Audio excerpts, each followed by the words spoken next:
Close your eyes and watch your breath. Watch it all the way in, all the way out. Try to stay here continually. If you want to see what's going on in the mind, you have to stay here. You can't just check in every now and then.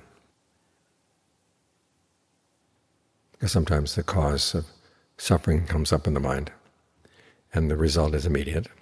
And other times it takes a while. So for those times when it takes a while, you have to be here all the time.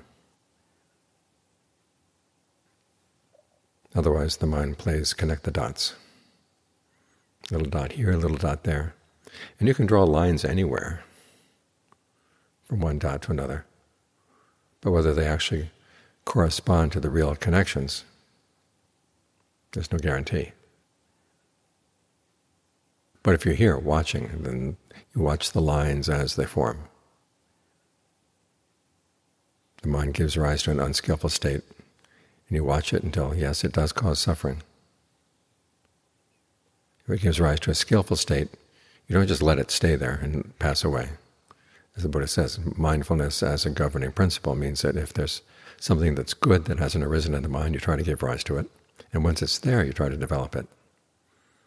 You don't just watch the passing show, because the show isn't passing. You're actually creating the show. And you want to be able to see that. Most of us live our lives watching a puppet show, not realizing that we're manipulating the puppets, thinking that other people are. And then we get angry at other people. But we're the ones who place suffering on our minds, no matter what other people do outside. Think of the arahants. No matter what happens, they don't suffer. And they're the ones who see things rightly. So if you see that this person is causing you trouble or that person is causing you trouble, they may be misbehaving, but the trouble in your mind comes from within your own mind. So that's what you got to look for. And there are a lot of those connections inside that you don't like to see, which is why concentration is so important. Places the mind right here, continually right here. Of course, concentration needs to be supported by mindfulness and alertness. This way you get to see what's going on. And then you can trace the trouble back to inside. And then you're in a position where you can do something about it.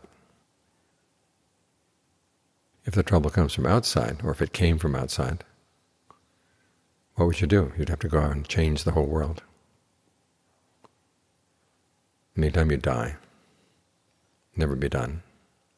But when things happen inside, you can get them done. So what the Buddha is saying is, he's not trying to lay blame on you for suffering, but he's saying it's within your power not to suffer.